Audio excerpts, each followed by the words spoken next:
fiction, science fiction, horror, fantasy, crime, LGBT, thriller.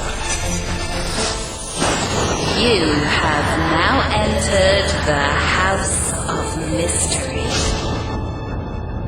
with your hosts, Eric Shapiro, David North Martino, John Copenhaver, and Al Warren. Heard on KCAA 106.5 FM Los Angeles, 102.3 FM Riverside, and 105.0 AM Palm Springs. We're at the interview part of the show. Today joining me is author Rick R. Reed. Thank you for being here, Rick.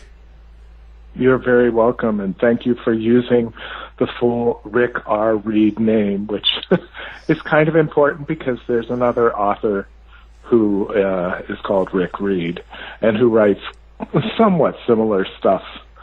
Our paths cross sometimes and people get us confused, and it's lovely when someone says, "Oh, I love your work and I love this book," and they name something that he wrote. So I always appreciate when they use the middle initial.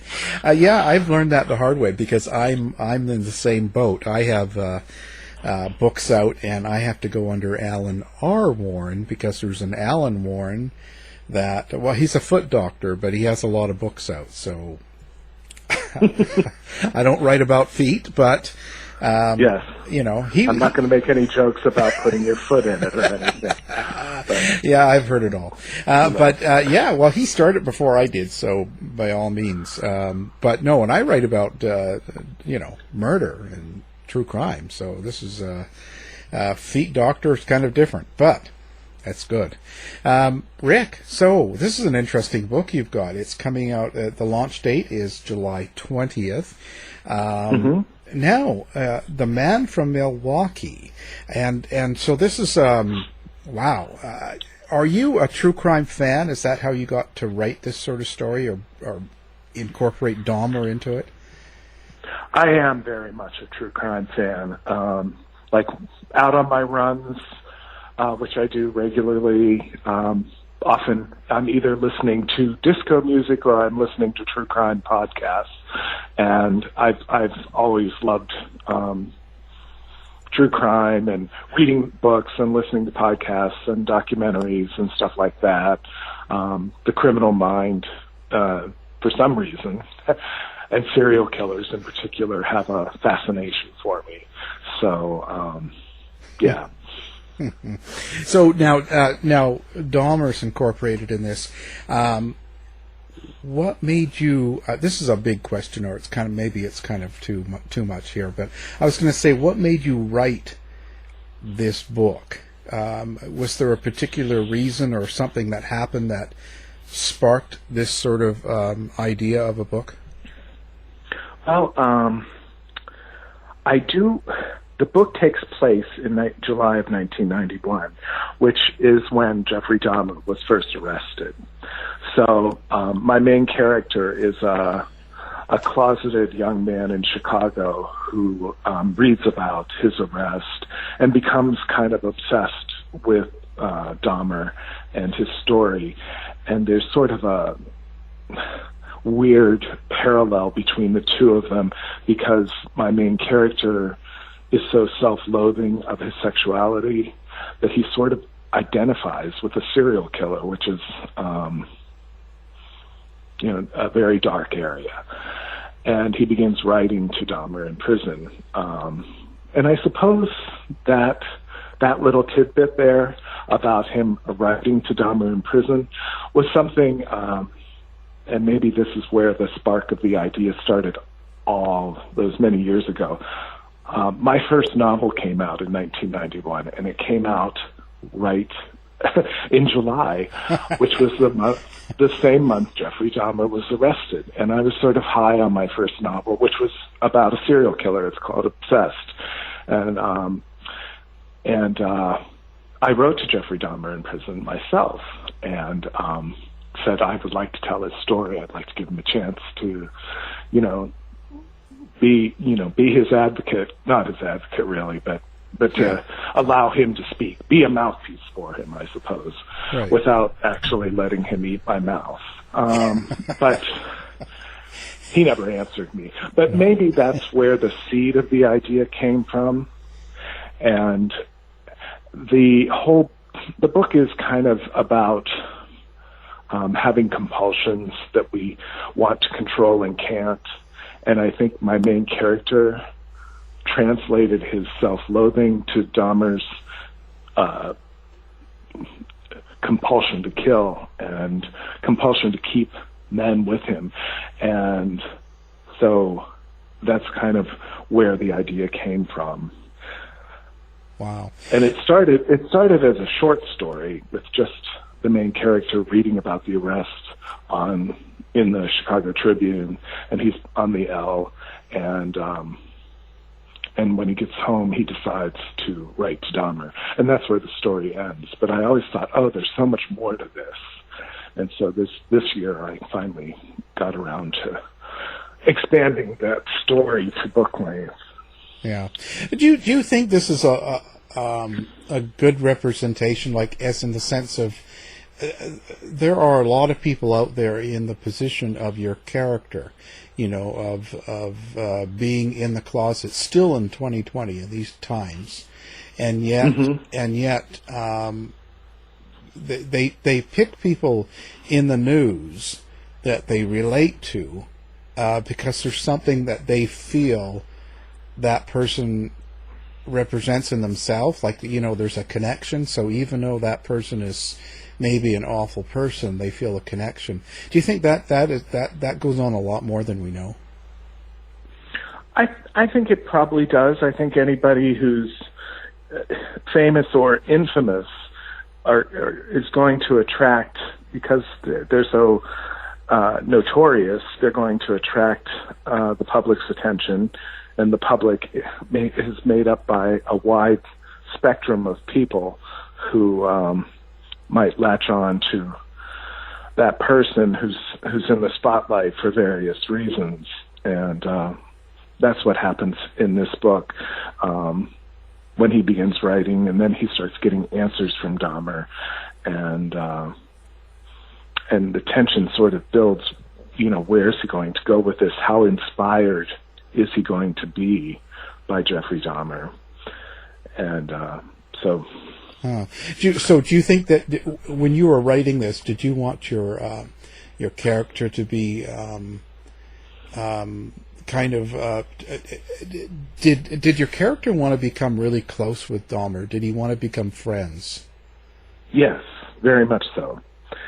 And he thinks they have become friends because of their letters. And he thinks he's probably one of the only people in the world that understands Dahmer, and so he believes that he's maybe like Dahmer's only friend. And the interesting thing about this was I started writing it as I thought it was going to just be this kind of horrific thing, but it ended up being about a lot more than horror. It ended up being about redemption and healing and love and forgiveness by the end of the book. But I can't go into a lot of detail without spoiling it, because I hope it's a page turner, and people will be surprised at the twist it takes. Yeah, no, it's an incredibly interesting story.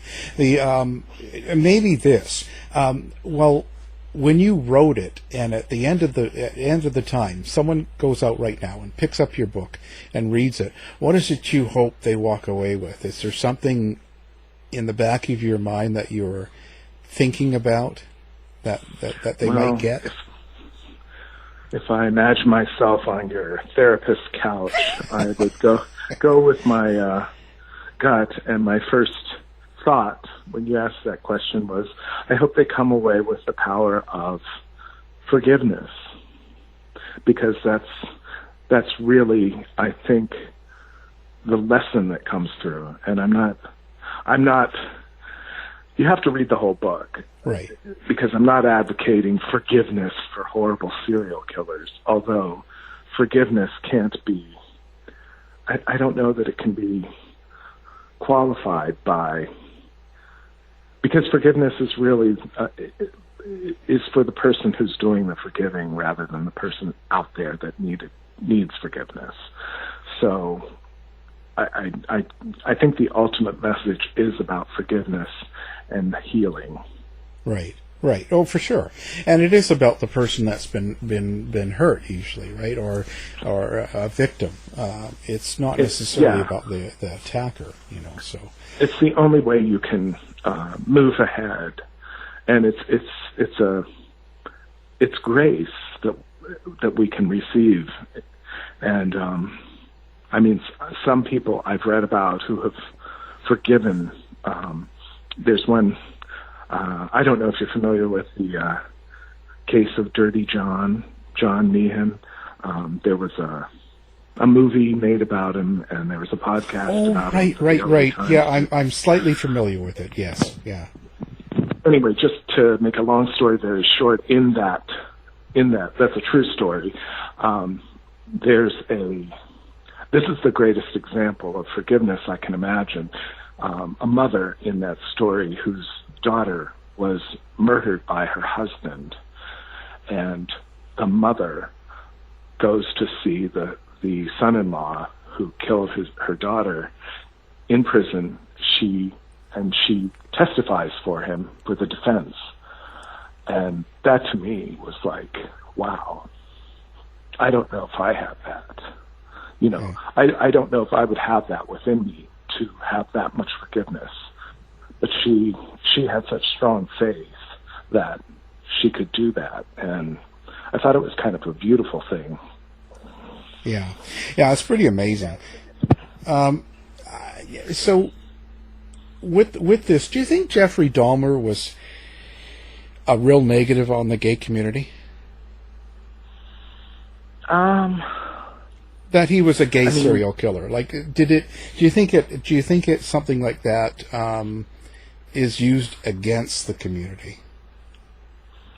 Well, I would hope not. I would hope that people realize that Dahmer and John Wayne Gacy and Larry Eiler in Chicago, if you're familiar with him, Dean Corll in Texas, they're all serial killers who would be considered gay. But I don't even know. I would hope people wouldn't lump those fringe elements into what being gay is about. Of course not. So I'm using Dahmer as how closeted people can come to hate themselves for who they are, and yet feel compelled to want to express their sexuality and have an almost uncontrollable urge to do that, as we humans do. And and to have that mindset, how do I fight this? And, someone who's like my main character, who's identifying with a killer because he just thinks, oh, I understand where that's coming from. And he probably didn't want to kill all those men. He just wanted them. And this is a motive often ascribed to Dahmer, is that he just wanted them to stay with him. And he was trying to keep them. So your main character, Emory Hughes, how did you create that character? Where does that come from? Is it someone that you've known before, someone you've met? Is it just a combination of people? I'm always interested because being more nonfiction true crime in my writing, I always have real people. So it's, I don't create characters. So in fiction writers, it amazes me how you can create this person. So where did he come from? Well, he's not modeled on like any particular person. I suppose the very seed of him comes from, my own. I mean, I didn't come out until I was 30. I was married to a woman. I have a child, and I really fought against being gay for a good part of my life. And so I understand that self-loathing, that unwillingness to accept who you are. So I think those feelings got put into my character. And creating him, characters come to me very organically. I just, imagined this young man in the first scene in the book where he's on the L going home from his very boring 9-to-5 job and reading about the arrest of Dahmer. And I wanted to make him so unremarkable. I didn't want to make him extremely weird. I wanted to make him the kind of person that was sort of invisible, that no one noticed. But he's harboring this actually kind of madness. And he's trying so hard to do what he thinks is right. And there's another added layer of his hatred for his own homosexual side. I bring in the AIDS crisis, which was in 1991 when Dahmer was arrested. It was a death sentence. It was something that people really feared. And Emory's mother in the book is dying from AIDS, and it's due to a blood transfusion. But his relationship with her is kind of skewed because of his feelings about his own sexuality and the gay community. And so anyway, I'm probably going on much more than you need to hear. No, it's all good. I mean, it's always interesting to hear the process. I've had quite a few fiction writers on that have talked about their characters as if they're like their children. They become a very big part. So do you feel the same way? Yes. That's probably key to my whole process, is creating characters that I come to love and care about. And then the craziness for people who don't write or create is that they become so real to me that they start doing things and saying things that surprise me. And writing about them is as much of a journey for me as it is for a reader, because I'm not always sure what they're going to do or say. I just have a general idea of where things are going to go. But once those people are real in my head, then they kind of take off. So do day-to-day events affect the mood of your characters? So, and this is what I mean. So in today, currently there's COVID-19 protests. There's a dumbball president. There's all this stuff going on, right? And a lot of rage and anger. So there's all that going on everywhere you look. So when that happens, and you have these characters like this one in this book, this Emory. Do they become dark as well? Are they affected by what happens to you? That's an interesting question, but it's kind of hard to answer. My initial response, I think what I immediately thought is, when I write about things, I need to have a little distance from them, so I have more perspective. Like right now, I just finished a new book and just signed a contract for it, and as I was writing it, I thought, and it's all set on this one particular Saturday night in a small town gay bar, and it's kind of delves into the lives of its patrons in each chapter. But I was writing it and I was thinking, oh God, they can't do any of these things that they're doing in the book. They're dancing, they're flirting, they're sitting shoulder to shoulder in a bar. None of that could happen now. So I found myself putting a note at the beginning of the manuscript to readers saying, this is an escapist book, and it doesn't reflect the reality of what we're living with right now in this time frame. So, so to get back to your question, I think I think I won't be able to write about like the pandemic or our political climate or any of that stuff that's going on right now until it's a little more in my rearview mirror. Right. You know what I mean? Right. Yeah. Yeah. I just find it interesting that if you have a if the emotions of the world affect your writing.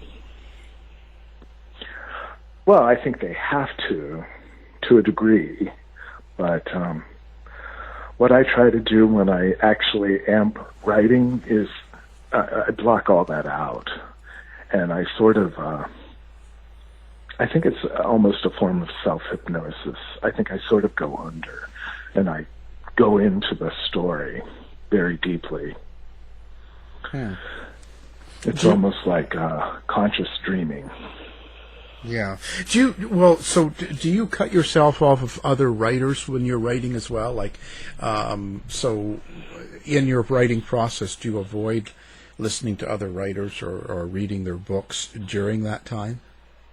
Oh, no. No, I'm inspired by other writers, and I'm always reading, and I think I'm always learning, either directly or through osmosis,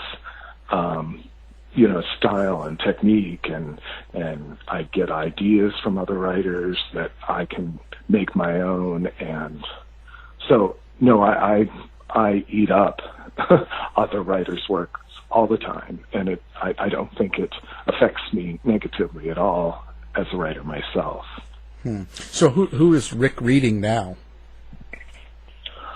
Right now, I just finished Anything is Possible by Elizabeth Strout, who's a Pulitzer Prize-winning author. Her most famous book is Olive Kittredge, which won the Pulitzer Prize. And she writes about little epiphanies, small-town people, and she writes very kind of novels that are very episodic in terms of delving deeply into individual characters in different chapters, and most of her books are like this. So I just finished that actually this morning, and she was part of my inspiration for the book I wrote about the small-town gay bar that I mentioned, because it goes deeply into a few different characters and how their lives change on this one particular summer Saturday night.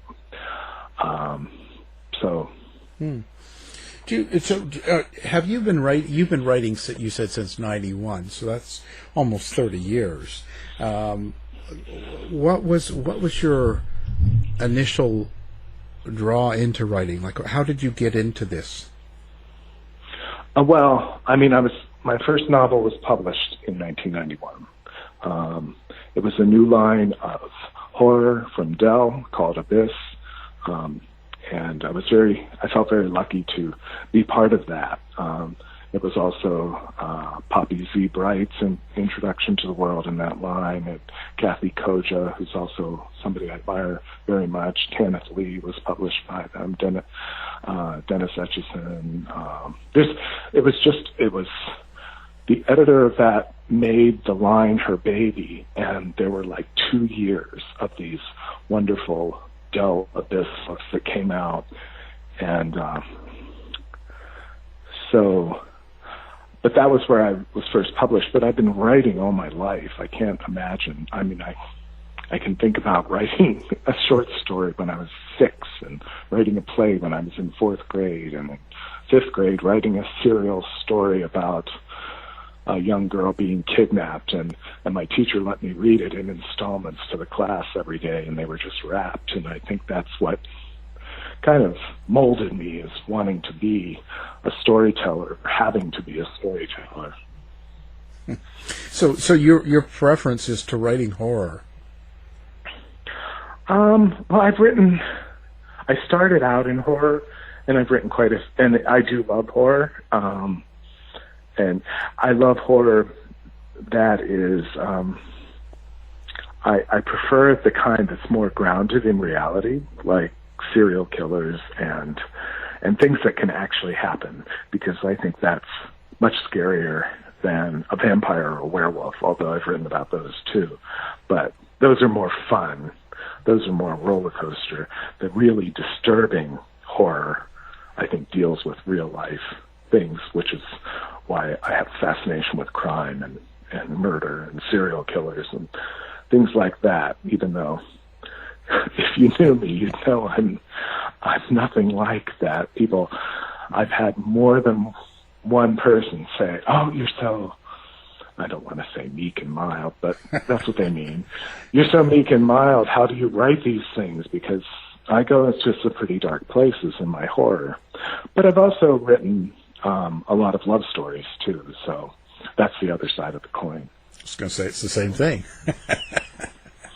They have a lot more in common than most people think about it. Yeah, I was going to say. So why haven't you ever delved into a true crime story then? Well, I'm a very I would think that writing true crime would be, you really need to be detail-oriented. You really need to do tons of very specific kind of research and have a real discipline. I'm more a seat of the pants kind of writer, where I have a general idea of where I want to go, and as I said earlier, kind of letting my characters come to life in my head and letting them kind of take me where the story's going to go. So writing nonfiction and true crime, as much as I like to read it, I don't know that I really have the right kind of mind for it. Because I kind of want to take off on tangents and go in different directions. And I don't know if I would feel kind of pulled down by facts and I have to stick with this, and because I'd want to do it right if I were going to do it, but it seems like it would be kind of confining for me as a writer. Well, certainly if you want to be creative with it, it does make it more difficult. You can be creative with your style and maybe some of your wording or feelings about what you're writing, but it's tough to be creative about the characters when they are what they are, Yeah, this is probably the first time I've written where a major true figure actually is part of a book. But somebody asked me when I did a post on social media when I was writing it, and somebody said, "Oh, did the Dahmer family give you permission to write that?" And I was like, "No, it's not. It's not a nonfiction book about Jeffrey Dahmer. It's about someone's reaction to Jeffrey Dahmer. The only way Dahmer appears on the page is through news stories and through these letters. But he's not really a character in the book. He's a fixation and a representation of something to this person." But it was kind of interesting. You wouldn't need their permission anyway. No, not when they're a public figure. There's a fair use, I think, is what it's called. When someone's yeah. I mean, as long as you're within reality and you have some sources, there's really nothing to stop you. Right. But it's kind of how it is. So did you research Dahmer any yourself? Oh yeah. I mean, I did a lot of research, and the book. I don't think this is a spoiler. The book, toward the end, it's the last chapter or two are motivated by him being killed in prison and how that happened. Yeah. But yeah, I wanted to make the details in the book ring true, and I wanted to be sure they were correct. So I did a lot of going back to, the old news stories from 1991 and the news stories when he was killed a few years later in prison, and who he was as a person and who he was in prison. And so that was all kind of, that kind of research was quite fascinating for me. Pretty interesting. So are you going to just keep writing this type, or are you going to branch off anywhere different in the future, or just going to keep sticking with this type of crime fiction sort of? Well, it's whatever inspires me. I mean, as I said, the book I just finished and contracted with a publisher before. It was called Q, and it's about, as I said, a small-town gay bar in Appalachia, and it revolves around one eventful Saturday night in the lives of the patrons. So that's a completely different kind of story. It's a completely different kind of way I tell the story.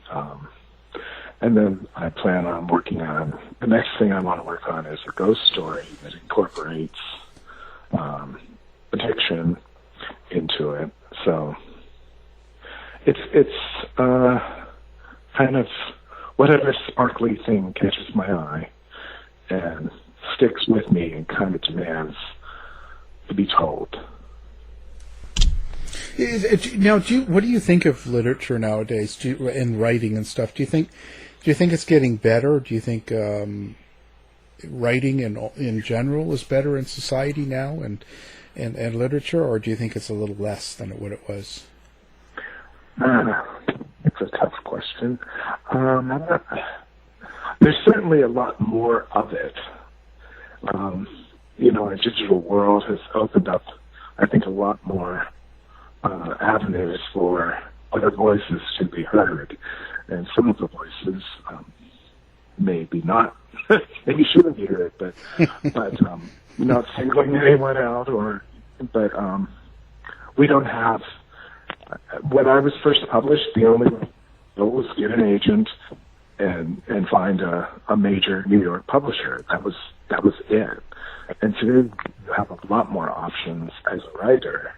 A lot of people are self-publishing. There are a lot more small presses. So there's a lot more diversity, a lot more voices, which it's a double-edged sword. It's good and bad because it removes some of the gatekeepers, which can be good, but it can also be bad because, once in a while you can take a chance on something unknown and be rewarded, or you can be really sorry you delved into that because it has become so open. But do I think it's getting better or it's worse than it used to be? I think it's the same. I think there's always people who want to create and they do it in different ways, and they're influenced by their lives and what's going on around them. And that's always been true. So I would say things are the same. Yeah. In that regard. So now, do you have a website or something where people can come find you at?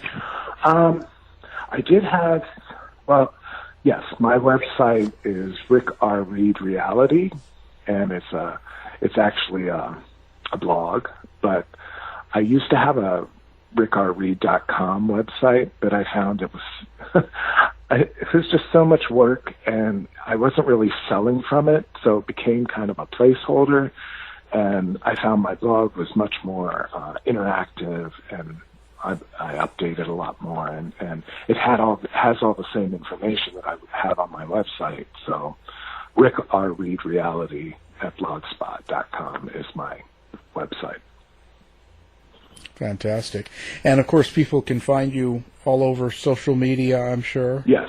And again, going back to the Rick R. Reed, that's how you find me on Facebook, facebook.com/Rick R. Reed, twitter.com/Rick R. Reed. So if you just look for Rick R. Reed, you'll get me.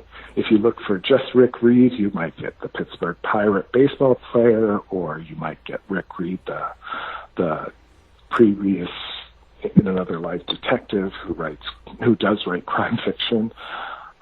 But if you stick with my middle initial, you'll find me. And Grindr? I am not on Grindr. Oh, well, I'm always checking for people, in case they, fascinating story. Now, this is a great book. We're going to have it up on our website, as well as we'll put your blog spot up and recommend it totally, and hopefully it does well for you. And thank you. Glad you could take some time, and And how is everything? Is everything going good for you? Has this COVID changed your life drastically, or? Well, the life hasn't changed drastically because both my husband and I work from home. So, I mean, a lot of what we're doing is what we've been doing for the past several years. So it's not all that different. But we are missing a lot of things we used to have where, you know, I can't remember the last time we've gone out to dinner or gone out to dinner with friends or even gotten together with friends. We're pretty much in our own little world now, which being an introvert is kind of okay with me, but I do miss, you know, for a while I was always I always went to the gym for probably 30 years. I always had a gym membership, always went to the gym several times a week, and I had to cut that out. And it was, at first I really missed it, but after now I haven't been to the gym in like 4 months, I don't really miss it anymore. And I'm finding things that it's been a time of sorting out what was really important and meaningful in life and what maybe wasn't as important and meaningful as I thought it was. Yeah. You find out what's essential and what's not. Oh, for sure. Yeah. Wow. Well, you know, I appreciate you taking your time out of your day and talking today about your new book and writing. The book is called The Man from Milwaukee, and our guest has been Rick R. Reed. Thank you for being here. Thank you, Alan. You've been listening to the House of Mystery radio show. To find out more about our guests, hosts, or shows, go to www.houseofmystery.com. Show's over for now. Was it as good for you as it was for me? Well, good night. This has been a production of Something Weird Media. I'll be back.